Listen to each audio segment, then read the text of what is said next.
The fireworks had not earned the sky yet. It was that long gold hour of the 4th of July when the light goes thick and slow and everybody at a backyard barbecue is just a little too warm and a little too full, waiting for dark so the sparklers will mean something. I was standing at the edge of the patio with a paper plate in my hand, a plate I had not really touched, and I was trying to do a kind thing. That is the part I keep coming back to. I was trying to help. I had heard 2 days earlier that the family business was about to lose a supplier we had worked with for 15 years. Not a small one.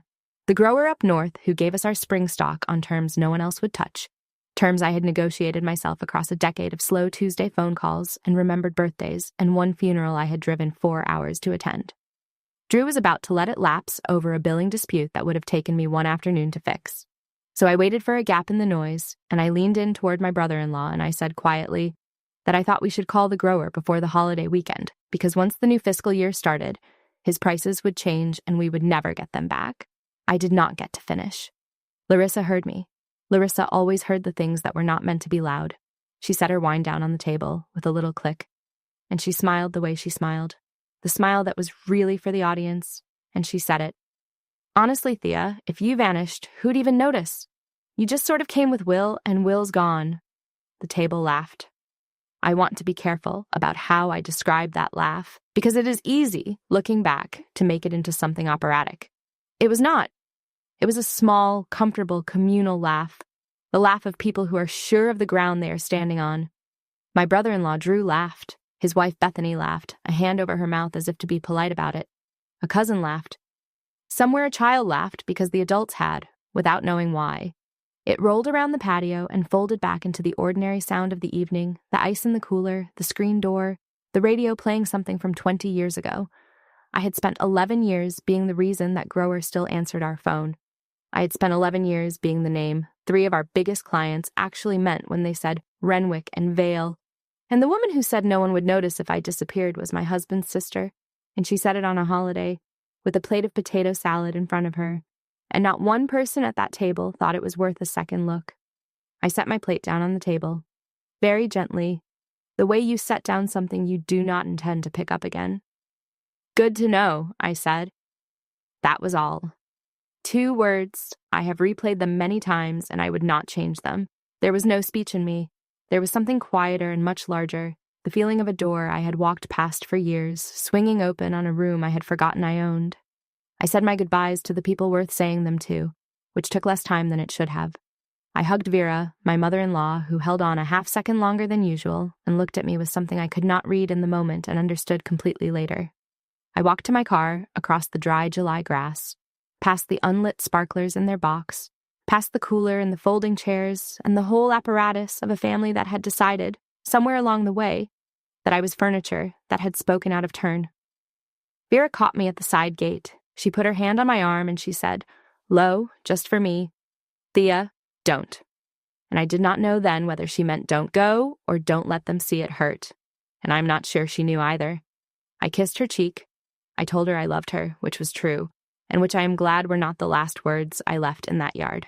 Then I went through the gate and the latch clicked behind me, a small, ordinary sound. And I have thought since that it was the truest sound of that whole day, the sound of a thing closing that did not need to be opened again. I drove home under a sky that had not yet earned its fireworks. And for the first time in 3 years, the silence in the car did not feel like loneliness. It felt like information. The sign over the shop said Renwick and Vale. It had said that since before I married into the family, since Will's grandfather painted Vale on there for a partner who died in 1971 and was never replaced. Nobody ever asked who Vale was. In all my years there, not one customer, not one vendor, not one member of the family ever asked. The answer, for 11 years, was simple. Vale was a column of numbers and a list of names that lived in my head. I was the one who reconciled the accounts after closing, sitting in the little back office with the bad fluorescent light while the others went home.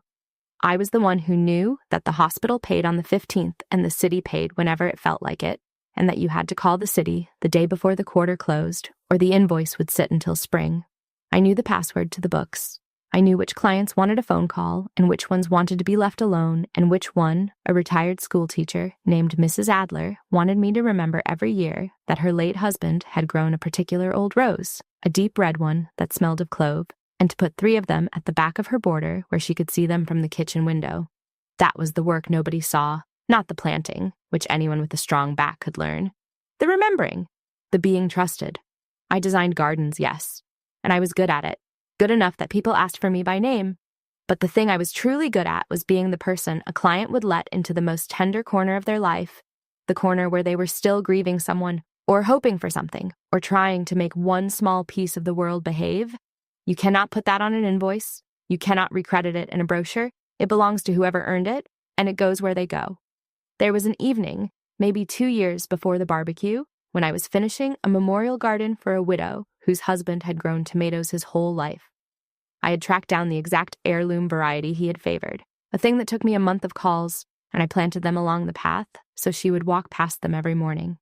She came out onto the porch while I was cleaning my tools, and she looked at the little plants, and she started to cry, and then she laughed at herself for crying, and she said, "I asked for you.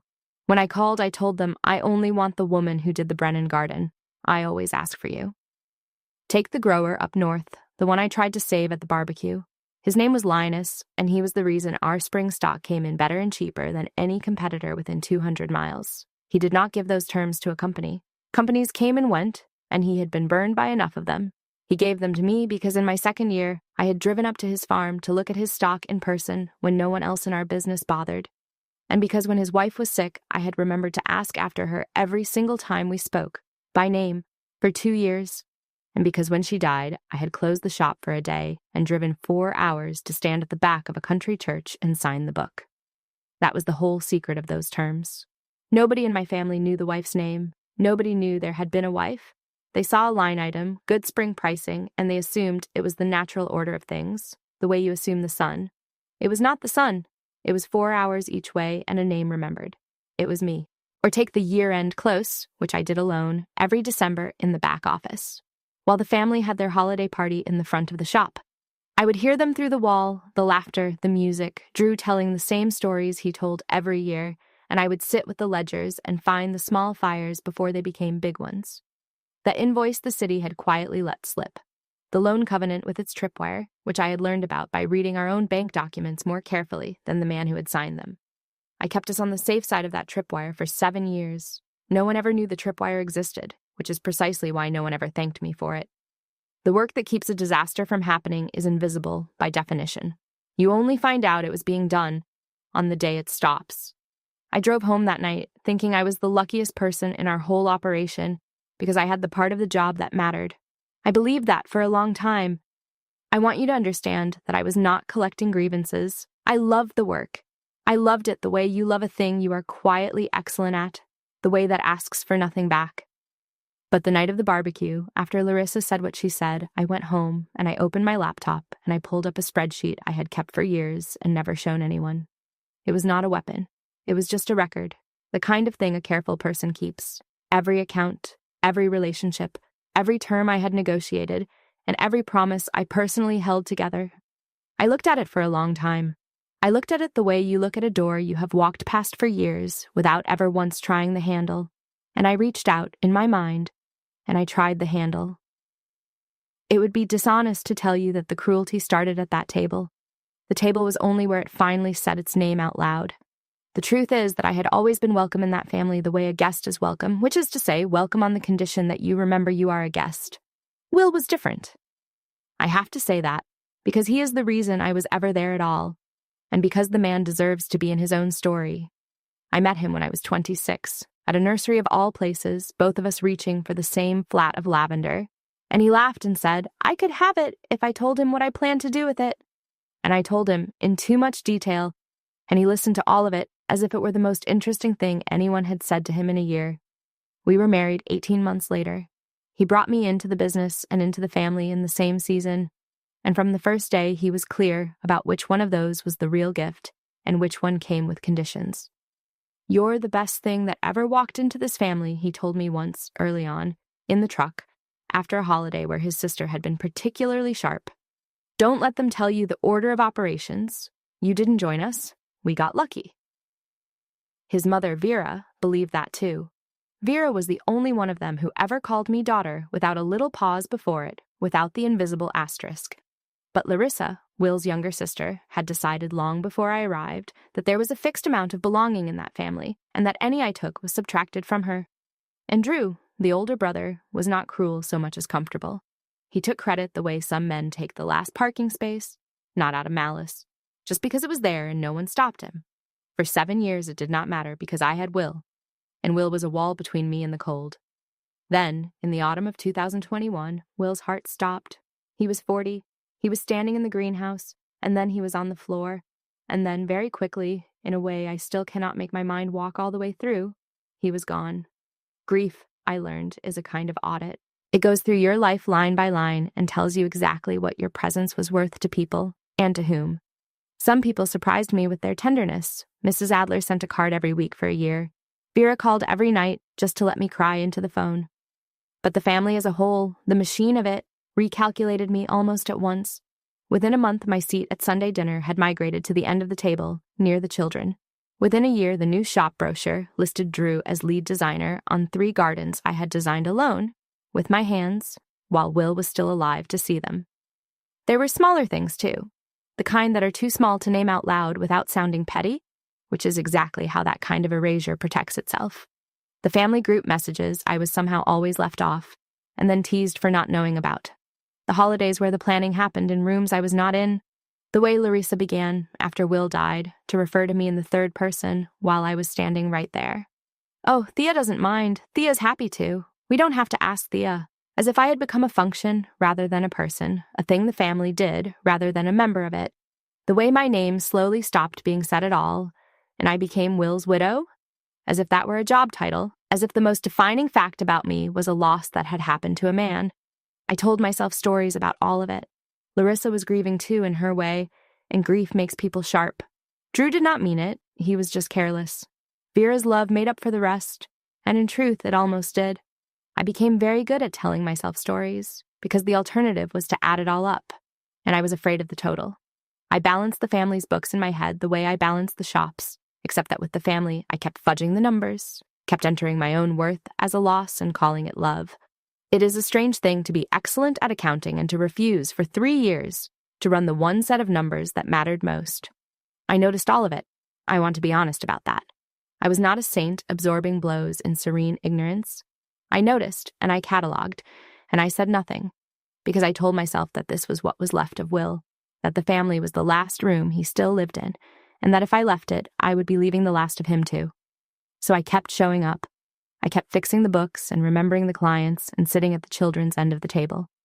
Hope is the most expensive thing a person can keep paying for, and I had been paying for 3 years, and I had not yet let myself read the final bill. The barbecue was the bill. People imagine that when a person finally walks away from something like that, there is a plan, a scheme, a long, cold campaign.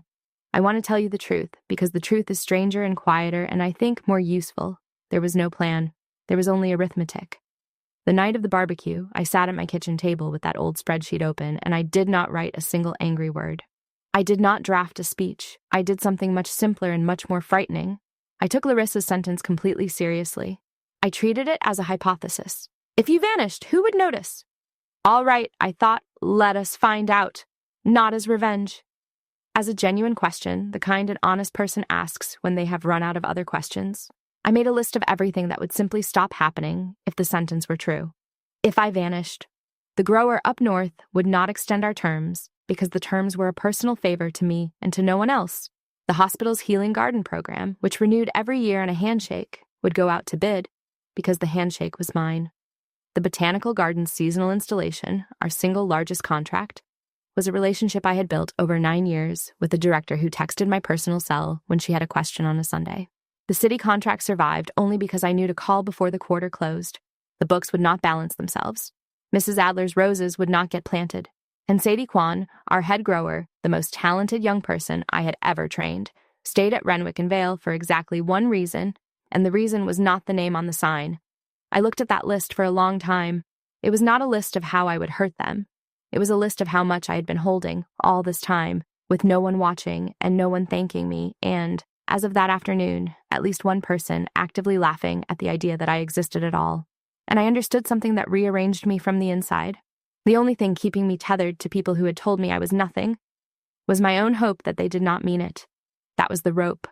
Not money, not duty, not even will, really. Hope. And hope, it turns out, you can put down. Gently. The way you set down a plate. 2 days later, I went into the shop early, before anyone else, and I wrote a resignation email that was 2 lines long. I will not pretend it was elegant.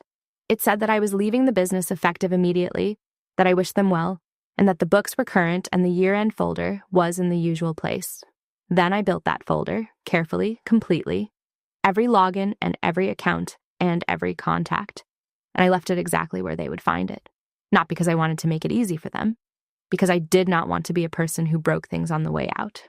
There is a difference between leaving a house and burning it down, and I have always known which kind of person I wanted to be, even on the worst day of my dignity.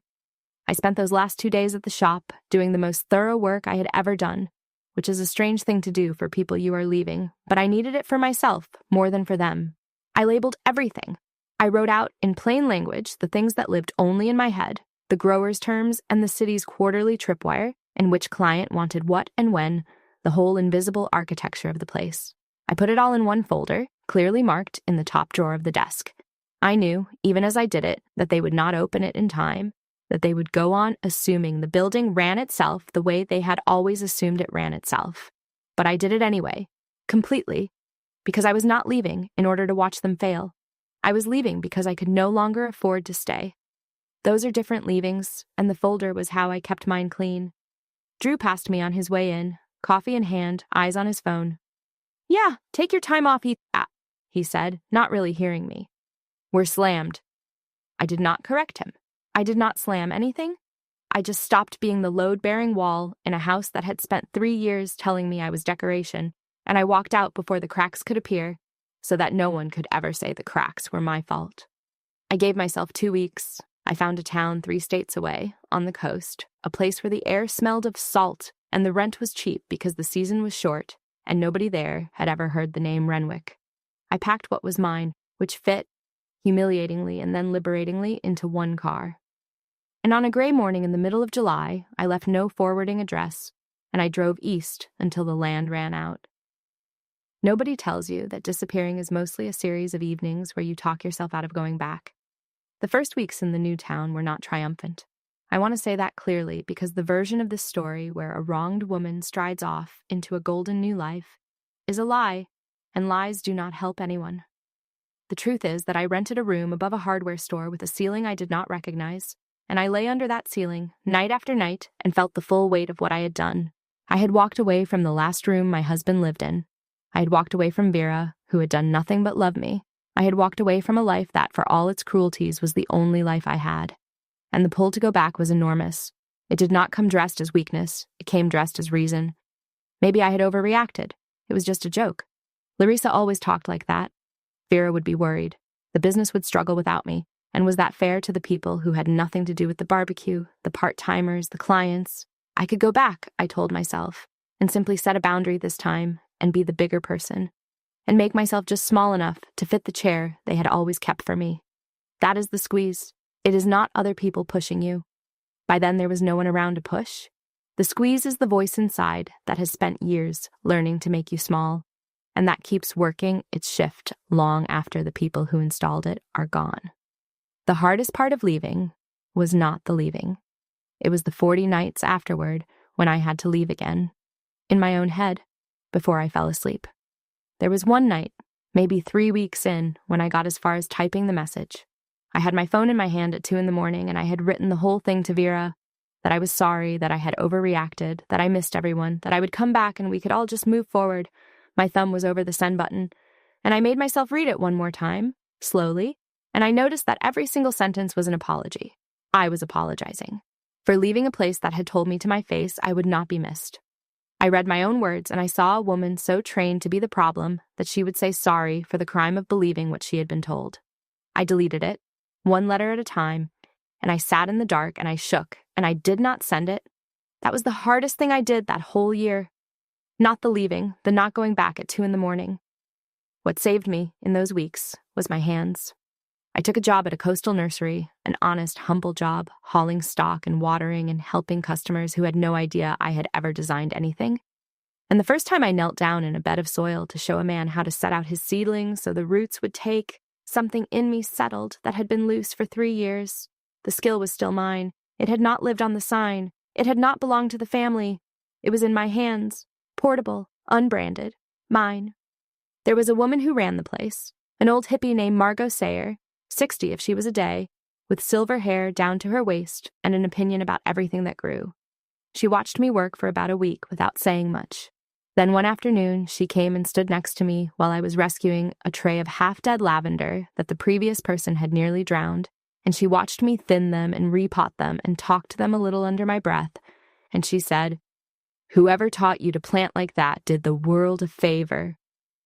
I almost cried, which would have been ridiculous, over lavender in front of a stranger. I said thank you.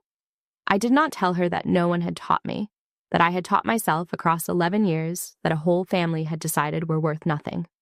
Margot and I fell into an easy rhythm after that.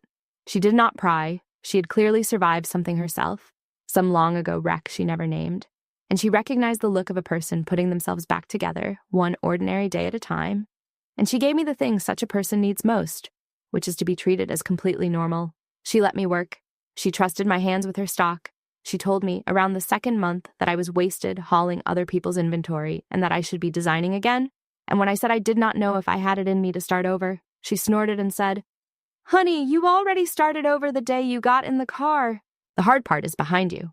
This part is just plants." I did not go back. Each night I had to choose it again, and each night, by a smaller and smaller margin, I chose to stay. I let the silence be a room I was furnishing, slowly, one piece at a time. Not a verdict I was serving, a room, mine. There is a particular kind of decision that does not announce itself. It does not arrive with trumpets. You make it in a quiet moment and you only realize afterward that everything is different now. Mine arrived in the late autumn of 2024 in a tiny empty storefront 2 blocks from the water with a for-lease sign in the window that had been there long enough to fade. I had walked past it a dozen times. One gray Tuesday I stopped, and I cupped my hands against the glass, and I looked at the empty room, the old wood floor, the good north light, and I thought, very clearly and very calmly, I could build something here. Not for someone else, not under someone else's name, mine. I called the number, I met the landlord, and when it came time to sign the lease, I signed it Bramwell. My own name, the name I had carried before I was anyone's wife, the name Larissa had said, meant nothing, because I had only ever come with Will. For 11 years, my work had worn the Renwick name. I signed the lease with my own, and my hand did not shake. I sat in that empty studio afterward, on the floor, with my back against the wall, and I let myself feel something I had not let myself feel in a very long time, which was the simple, dangerous, electric feeling of wanting something for myself. Bramwell Gardens.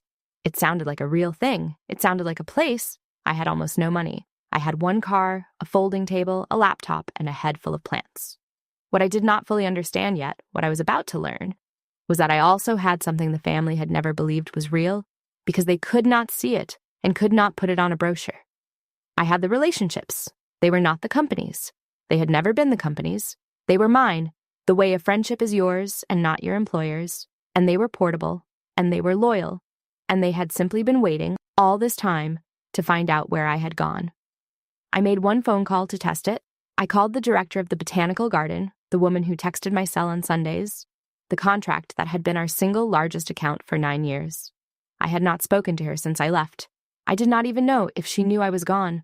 My hands were steady on the lease, and they were not steady at all on that phone. She picked up on the second ring. "Thea," she said, before I had finished saying my own name. "Thea, oh my goodness, we wondered where you went." Nobody at Renwick would give us a straight answer. A pause. "Are you taking work?" I sat down on the floor of my empty studio. "I am," I said. "I'm just getting started, actually. It's only me right now." "It was only ever you anyway," she said, and she laughed, and I laughed, and something 9 years in the making picked itself up and walked across 3 state lines to stand beside me in my empty room. I hung up and looked at the bare walls and the good north light, and I understood, finally and completely, that the thing they thought was theirs had only ever been on loan. From me. And I had just called the loan. What happened over that first winter still surprises me when I think about it. The botanical garden signed with me, with Bramwell Gardens, a one-person operation working out of a storefront with a folding table. Then the garden director mentioned me to someone, who mentioned me to someone else, and the hospital that ran the healing garden program called, because the handshake had always been with me, and a handshake follows the hand. Mrs. Adler tracked me down through the old shop's voicemail and asked, in a quavering voice, whether I could possibly still do her roses in the spring. And I told her I would drive the distance myself, and I meant it. One by one, the relationships I had spent 11 years building got up and walked across the map to find me. Not because I poached them. I never said a word against Renwick and Vale, not once, to anyone. They came because the thing they had valued was never the sign over the door. It was the person who remembered a husband's roses. And that person had a new door now. The reckoning, when it came, did not come the way I would have written it. It did not come in a courtroom, or at a gala, or across the polished table of a confrontation.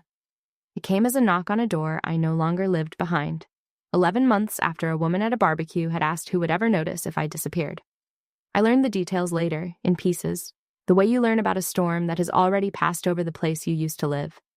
In the spring of 2025, Renwick and Vale had a season come apart in its hands.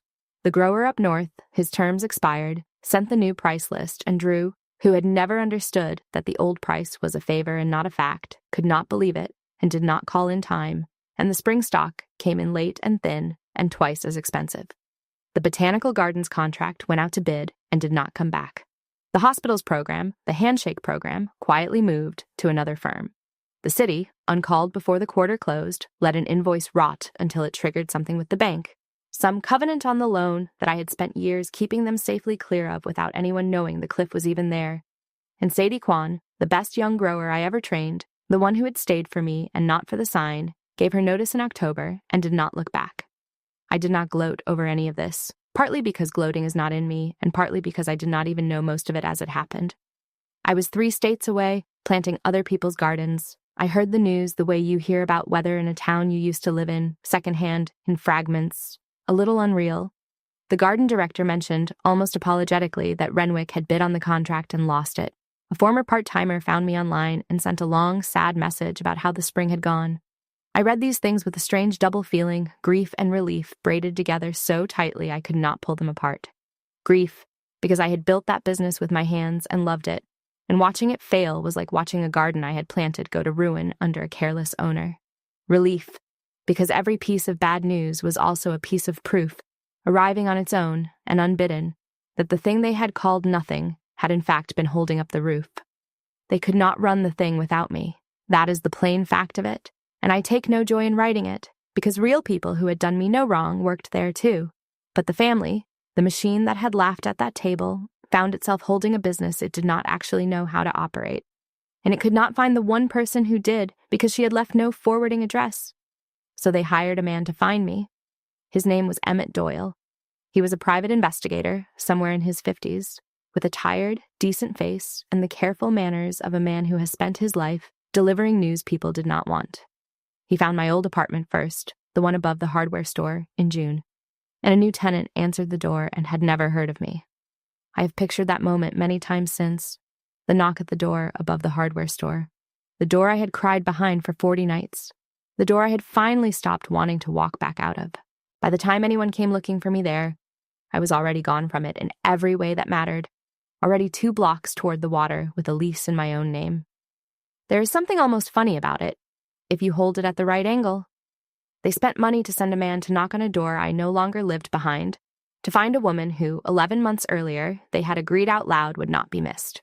The knock was the answer to the question. It just arrived at the wrong address, 11 months late, addressed to a person who no longer existed.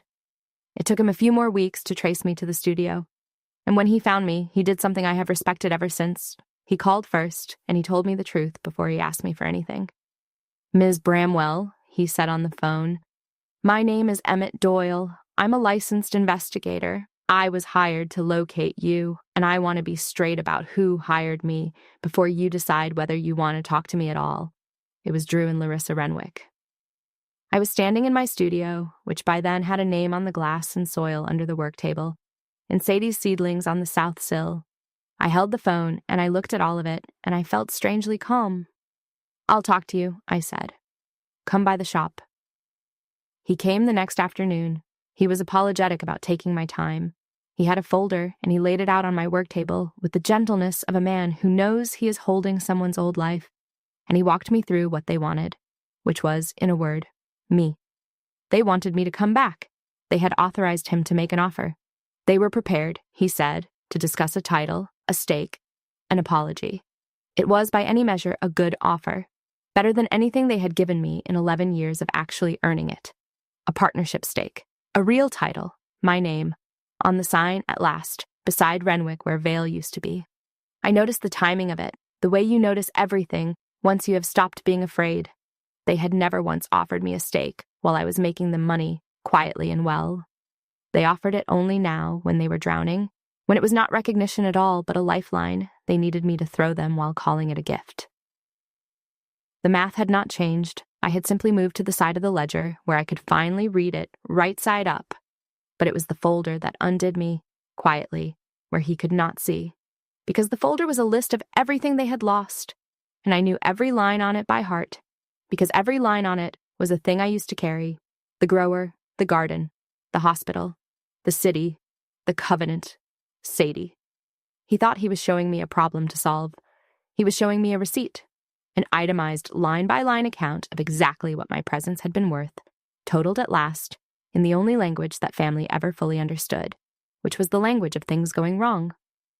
"They said you'd understand the business better than anyone," Doyle said. "They weren't wrong, were they?" "No," I said. "They weren't wrong about that part." I thanked him for his honesty.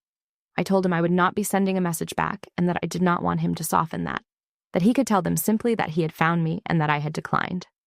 He nodded, and he gathered his folder, and at the door he paused and said, "For what it's worth, ma'am. In my line of work, the ones who go looking this hard usually figured out too late what they had." And then he left. I stood in my studio for a long time after he was gone, and I felt the old sentence finally turn all the way inside out. Who would notice if I vanished? The answer, it turned out, was all of them. Every single one of them had noticed, so completely and so expensively, that they had hired a man and spent real money and crossed 3 states to find the door I used to live behind. They had noticed. It had simply cost them everything to find out. Or after Doyle, they stopped using a go-between. Drew called me himself in July. I almost did not recognize his voice because all the comfort had gone out of it, all the easy ownership of a man who takes the last parking space because it is there. What was left was thin and a little desperate, and underneath it, the same thing that had always been there, which was a man asking me to fix something. "Thea," he said. "Thank you for taking my call. Listen, we need you." He said it like it cost him something, and maybe it did. The garden contract, the hospital, all of it. They only ever wanted you. We get that now, okay? We get it. Come back. Name your terms. We can fix this, as a family. He said, "We need you," as if it were an apology. And I sat there on the other end of the line, and I realized that it was just the same sentence from the barbecue, read from the other side of the ledger. If you vanished, who would notice? We need you. Come back. They were the same sentence. The first one had been said when they thought I was nothing. The second one was said when they discovered I was everything. Neither of them, not once, was about me. Both of them were about what I was worth to them. "Drew," I said, "I hear you, but I'm not coming back." He did not take it well on the phone. He cycled through it the way people do, the reasons, the guilt, the appeal to the people who would lose their jobs, the appeal to Will, finally, which was the one I had braced for. "Will would want you to help his family," he said. "Will would never have let anyone seat me at the children's table," I said. "We don't actually know what Will would want, Drew. He's not here. The people who are here are the ones who decided what I was worth. I'm just agreeing with the math." He drove out in August. I will give him that much.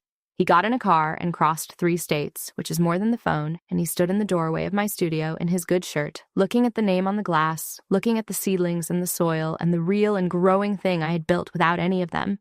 Larissa was in the car. I could see her through the windshield. She did not come in. She sat in the passenger seat the whole time, looking straight ahead, unable to cross the small distance from the curb to the door of a place that existed only because of everything she had said I was not. I thought about going out to the car.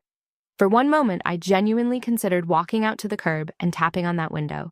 Not to fight, just to look at her, to let her see the studio behind me and the name on the glass and the seedlings on the sill. But I did not, and I am glad. There was nothing out there for me. Larissa sitting in that car, unable to come in, was already the entire conversation. A woman who had once announced to a full table that I would not be missed, now physically unable to cross 20 feet of sidewalk to ask me for help, because to walk through that door would have meant admitting, with her whole body, exactly how wrong she had been. I let her keep her 20 feet. It was the last thing of mine I ever gave her. Drew made his case again, better this time, with more humility, and I let him finish, because he had driven a long way, and a person deserves to finish. Then I said the truest thing I knew how to say. You didn't lose a contract, Drew. You lost the person the contract trusted. Those aren't the same. I can't sell that back to you. Nobody can. It isn't a thing that can be transferred. It only ever lived in me, and you spent 3 years telling me it wasn't real, and now it's gone where I went.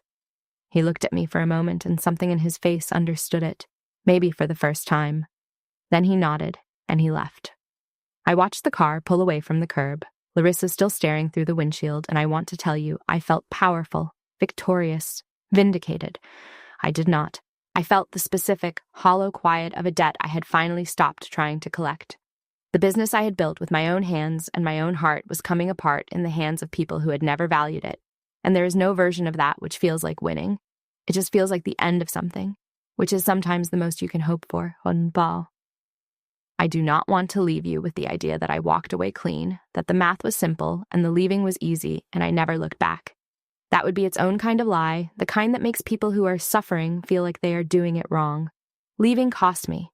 It cost me more than the family ever knew because the family was never the thing I was really grieving. One night in late August, after Drew's car had pulled away, I was going through a box I had not unpacked since the move, and I found a photograph of Will. It was from an install years ago, a big public garden, and he was laughing at something off camera, dirt on his hands, the sun behind him, completely alive in the way that photographs of the dead are unbearably alive. And I sat down on the floor of my studio, and I missed him so hard I could not breathe. Because here's the thing I had not let myself see clearly until that night. When Will died, I did not only lose a husband, I spent the next 3 years losing him again, every single Sunday, at a table that kept making my chair smaller, in a family that was the last place he still seemed to live. I had stayed for him.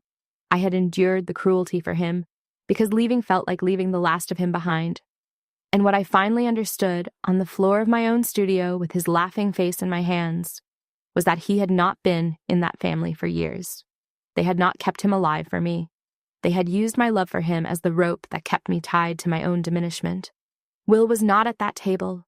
Will was in my hands when I planted. Will was in the way I still talked to seedlings under my breath.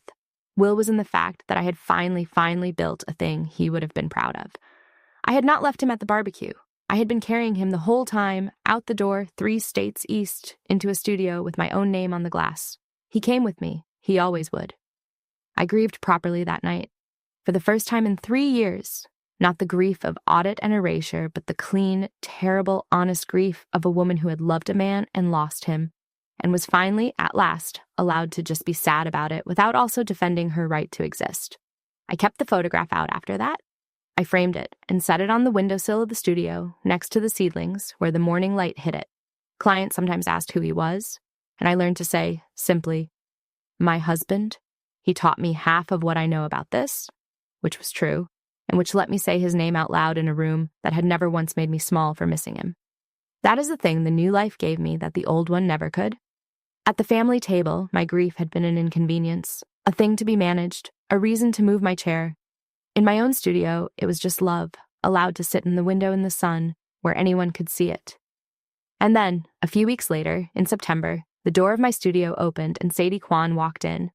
I had not called her. I did not know she had left Renwick and Vale. She just appeared in a denim jacket with her hands in her pockets, looking around at my little operation with the assessing eye of a grower, and she said, "So this is where you went?"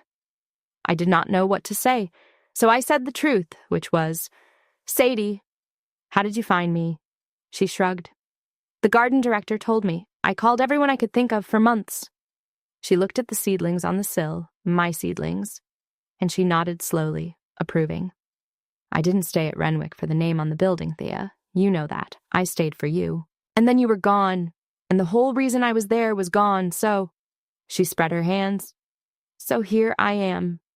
I hired her on the spot. I could barely afford myself, let alone an employee, and I hired her anyway. Because some things are not arithmetic, and because the studio stopped, in that exact moment, being a place I was hiding and became a place I was building. With someone. On purpose. Margot took us both to dinner that week to celebrate, at a little place by the harbor, and she raised a glass of cheap wine and said, 'To the two of you, and to whatever fool let you both walk out the door.' Sadie laughed, and I laughed, and I looked around that table. An old woman who had hired me when I was no one. A young woman who had crossed 3 states to find me, and I thought about the other table. The patio table, the potato salad, and the unlit sparklers, and the comfortable laugh. I had spent 3 years at a table that kept making my chair smaller. I was sitting now at one that kept pulling chairs up. The difference was not luck. The difference was that I had finally walked from one to the other and survived the walk. That was the cost, and that was the recovery, side by side, the way they always are. I lost a family I had hoped to keep. I found out who had been real all along. The doors of that old life closed one by one that autumn, and I let them. And I want to tell you about each one, because how a thing ends matters as much as that it ended. Larissa's apology came in September, by email. I knew it was coming, in the way you know weather. It was not really an apology. It was a request wearing an apology's coat. She wrote that she thought we had both said things, which is a sentence people use when they have said a cruel thing and you have said nothing at all. She wrote that maybe we could put the past behind us. And then, near the end, the actual purpose of the email surfaced, the way it always does. When she suggested that if I were willing to come back, even part-time, even as a consultant, it would mean so much to the family and would help so much with the business. I read it once. I read it standing up in the studio in the morning with coffee going cold in my hand. And then I did the only thing that felt true, which was nothing. I did not answer it, not out of spite. I had no speech left for Larissa, no clever line, no last word. I simply did not have anything to say to a person who had told me I would not be missed and was now, in writing, missing me, and could not even now bring herself to say it plainly. Some doors you do not slam, you just stop holding them open, and you walk away, and you let them close on their own weight. Drew. I did not hear from again after the doorway. That door closed firmly, and I was at peace with it. We had said everything true that there was to say. And then, in late September, a letter came. A real letter, handwritten, in an envelope, with a stamp, the kind almost nobody sends anymore. I knew the handwriting before I read the name. It was Vera, my mother-in-law, the only one of them who had ever called me daughter without the little pause before it. I sat down on the studio step to read it, in the slanting afternoon light, with Sadie inside humming to the seedlings. Vera did not ask me for anything. That is the first thing, and it is everything. There was not one word in that letter about the business, not one word about coming back, not one syllable of the family's need. She wrote that she had thought about the barbecue every single day since it happened. She wrote, and I have it memorized, I should have stood up at that table. I have thought about it every day, the way I just sat there. You do not owe me an answer or a visit or anything at all. I only wanted you to know, before too much more time goes by, that I counted you. I always counted you. You were my daughter the day Will brought you home, and you are my daughter now, and I am so sorry that the rest of us made you carry the proof of that by yourself for so long. And then at the bottom, your mother-in-law, still, if you'll have me. I read it 3 times. I cried, sitting on the step, in a good way, the way you cry when one true thing arrives after a long drought of false ones. I did not write her back a long letter. I was not ready for that, and I think she knew I would not be. I wrote her 3 lines. I told her I had read her letter, and that it mattered more than she knew. I told her I was well, that I had built something of my own, and that she would always have been welcome in it. And I told her I could not make any promises past the next season, but that the door, her door, was the one I was not closing. I want to be careful here, because there is a version of this ending that is too neat. The version where the good mother-in-law redeems the whole family and everyone learns and grows. That is not what happened, and I would not want you to wait for that version in your own life. Vera was one person. She did not undo the others, and I did not ask her to, and we did not pretend the family was healed because one honest letter had crossed the country. What we had was small and true and entirely separate from the rest of them. She wrote me now and then. I wrote her back less often, but I wrote. We did not talk about the business, or Larissa, or Drew. We talked about Will sometimes, which I could not do with anyone else alive. One real bond survived the wreck, and one is not nothing. One, when the rest were never real to begin with, is everything. That is the truth of how it ended. Not with everyone forgiven, not with everyone punished. Severance from the ones who had only ever wanted what I could carry. A firmly shut door where a shut door belonged, and 1 inch left open for the one person who had earned the inch, with no promises attached to it but no lock on it either. I let every other door close on its own weight. And I was, for the first time in years, not standing in any doorway at all. I was inside, in a room with my name on the glass, and the room was warm. I want to talk to you now, whoever you are, because I think you may be why this story found you. Somewhere, maybe, someone has told you, in words or in 1,000 small, wordless ways, that you would not be missed, that you only came with someone else, that the room would be the same, or better, or quieter, without you in it. Maybe they said it as a joke, with a plate of food in front of them on a holiday, and everyone laughed. I want you to hear the information inside the insult. When someone tells you that you would not be missed, they are not telling you a fact about your worth. They are telling you a fact about how they have decided to see you. That is real information, and you should believe that part all the way, because people will show you exactly how they have priced you if you stop arguing long enough to listen. Believe how they see you. And then, and this is the whole of it, do not spend one more year trying to change their math by making yourself smaller and more useful and more indispensable, hoping that one day the bill comes due and they finally see. They might. They might hire a man and cross 3 states and find your old door. But by then you should be long gone, somewhere your absence is finally allowed to mean something, somewhere your presence was never in question to begin with. They told me no one would notice if I vanished. They were so wrong that it cost them everything to discover it. But here is the part I most want you to take with you, the part that is not about them at all. The point was never to be proven right. The point was never the receipt. The point was that I stopped waiting to be counted by people who had already done the math and put me at 0. And I went and built a life where I did not have to be missed to know that I was real. I think about that sentence a lot because it is the whole thing, really. For most of my life, I had it backward. I thought that if I could just be useful enough, indispensable enough, missed enough, then I would finally become real to the people whose opinion I had handed the keys to. I had it exactly upside down. You do not become real by being missed. You become real, and then you stop needing to be missed by the people who could not see you, and you let yourself be known by the people who can. The proof of your worth is not the size of the hole you leave when you go. The proof is the size of the life you build when you finally stop waiting for permission to take up space. They hired a man to find the door I used to live behind. They are still, in some sense, knocking on it. But I was never behind that door. I had finally gone home. This morning, like every morning, I turned the sign on the glass from closed to open. My name is on that glass. The first client of the day came in while the bell was still ringing, an older man with a photograph of a garden his late wife had loved, and he set it on my work table, and he looked at me, a little shy, a little hopeful, and he said, "Are you the one they told me about? I was told to ask for you. By name." "Yes," I said. "That's me. You're in the right place." And the bell over the door went quiet, and the morning light came in across the floor. And the quiet that filled the room was, at last, entirely my own.